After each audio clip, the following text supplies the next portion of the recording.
Je me trouve présentement en compagnie de Mario Dumont, qui est à Rivière-du-Loup pour animer le gala des prix Chrysalide. Bonjour. Bonjour, je suis tout habillé en animateur de gala. Qu'est-ce que ça vous fait, premièrement, de revenir dans la région? Je reviens de temps à autre. Là, ma famille est encore ici. Et puis, à chaque fois, je suis bien content de revenir. Mais là, c'est un peu spécial parce que c'est la première fois que je reviens pour ce que j'appellerais peut-être une fonction, mettons, officielle, là. Mais là, quand la Jeune Chambre m'a proposé ça, ça m'a intéressé, ça m'a plu. D'abord parce que le gala des prix Chrysalide, moi je me souviens du premier. Là. Tu sais, la Jeune Chambre, à une époque, c'était vraiment un organisme qui était plus tranquille, qui avait connu sa part de difficultés. C'était pas complètement arrêté, mais disons que c'était très tranquille. Puis tout à coup, il y a un groupe qui a redynamisé ça, imaginé cette idée de gala annuel pour récompenser les meilleurs jeunes entrepreneurs, puis tout ça. Alors, d'arriver pour la 20e, de l'animer, ça me plaisait. Et l'entrepreneurship en soi, c'est quelque chose qui me passionne. Il me passionne et qui m'inquiète parce qu'au Québec, malheureusement, malgré la Révolution tranquille, puis malgré, il y a encore beaucoup moins de jeunes qui veulent être entrepreneurs que dans le Canada anglais. Donc, encouragez ceux qui le sont. Bravo. Depuis maintenant 4 ans et demi que vous avez quitté la politique, vous êtes maintenant animateur. Qu'est-ce qui vous passionne là-dedans? Est-ce que vous vous sentez plus utile comme animateur que vous l'étiez comme politicien? Je me pose rarement la question en termes de plus utile. J'ai certainement de meilleure qualité de vie, ça, c'est pas discutable. Je me sens utile, oui. J'aime beaucoup ce que je fais. Je touche à une variété, une foule d'enjeux de tout domaine, santé, éducation, économie, politique, finances personnelles des gens, des sujets qui m'intéressent ou, dans le fond, mon expérience passée me donne aussi un bagage d'outils, de connaissances, d'analyse qui me permettent tout ça d'interroger des gens, de les interviewer ou d'expliquer carrément aux gens et des portions de mes émissions où carrément j'explique aux gens les choses. Cette année, la nouveauté, en passant à TVA, dans le groupe québécois, j'écris aussi dans le Journal de Québec, le Journal de Montréal. Ça, c'est vraiment du nouveau pour moi cette année. La télé, la radio, ça fait quand même 3 ans, presque 4 ans. Mais l'écriture, ça, c'est... J'ai déjà écrit souvent dans ma vie. J'ai fait quelques chroniques dans les dernières années. Mais tu sais, 3 fois par semaine, tout le temps, des chroniques quand même assez complètes.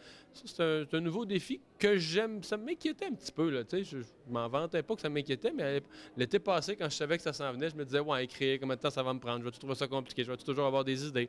Mais non, ça se passe bien, ça aussi. Est-ce qu'il y a certains aspects de la vie politique dont vous vous ennuyez? Non. Rien. Non, vraiment pas. Je pense même pas à ça. J'ai eu de très belles années, là, mais je veux dire, c'est pas quelque chose qui me manque ou sur lequel je veux revenir. Je sais qu'il y a encore des gens qui s'imaginent qu'un jour plus tard, quand j'aurai 55 ans, je vais m'ennuyer. Rien n'est possible, mais je pense vraiment pas. Je suis pas aligné là-dessus.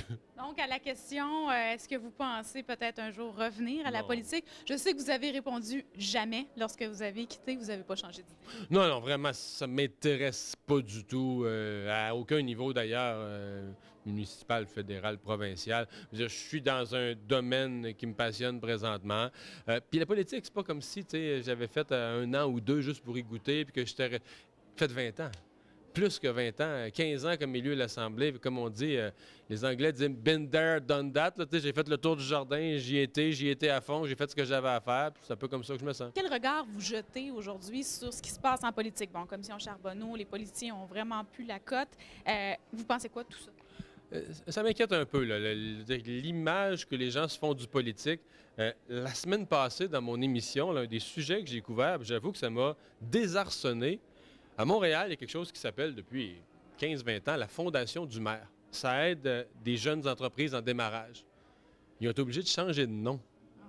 Parce que la Fondation du maire, quand ça a été créé, la Fondation du maire, c'est positif. Le maire, c'est le premier citoyen d'une ville. Maintenant, le mot maire, là, étant un politicien, à Montréal, avec tout ce qui s'est dit sur Montréal, des donateurs, des gens qui voulaient encourager la Fondation, hésitaient parce qu'ils ne voulaient pas signer un chèque à Fondation du maire. Et des entrepreneurs qui pouvaient être aidés n'étaient pas sûrs que c'était une bonne chose d'être aidé par une affaire qui s'appelle la Fondation du maire. Parce qu'à un moment donné, ça ira pas mieux notre démocratie. On trouve qu'il y a des problèmes, puis on est choqué, puis ça va mal, mais ça ira pas mieux si plus personne veut y aller, puis si plus personne veut se présenter, puis si plus personne n'est intéressé. Ça a un effet pervers, vraiment, tout ça. Un effet dangereux. Malheureusement. Je change complètement de sujet. Je quitte la politique pour vous parler un peu de votre vie personnelle un peu plus. Bon, votre conjointe est à TVA également. Comment vous vivez ça, d'être tous les deux avec le même réseau? Je dois avouer que ça n'a vraiment rien changé. On était quelques années dans des réseaux concurrents. Les gens nous demandaient ces années-là, bon, réseaux concurrents, honnêtement, on faisait chacun. Parce qu'on est dans des créneaux vraiment très différents. On fait chacun nos affaires. Maintenant, on est dans le même réseau. différence. C'est arrivé dans nos horaires respectifs, la journée du mardi, des fois, on pouvait se croiser. C'est arrivé une couple de fois qu'on mange à la cafétéria de TVA, mais ensemble, mais c'est ça la grosse différence. Sinon, on fait des choses qu'on aime les deux, mais c'est le fait d'être diffusé au même réseau, c'est pas une différence si majeure que ça. Tu sais, dans le fond, on le fait pour le public, là. Est-ce que elle, le fait que ce soit devenu maintenant une personnalité et non plus seulement la conjointe de Mario Dumont, est-ce que ça change quelque chose dans votre vie?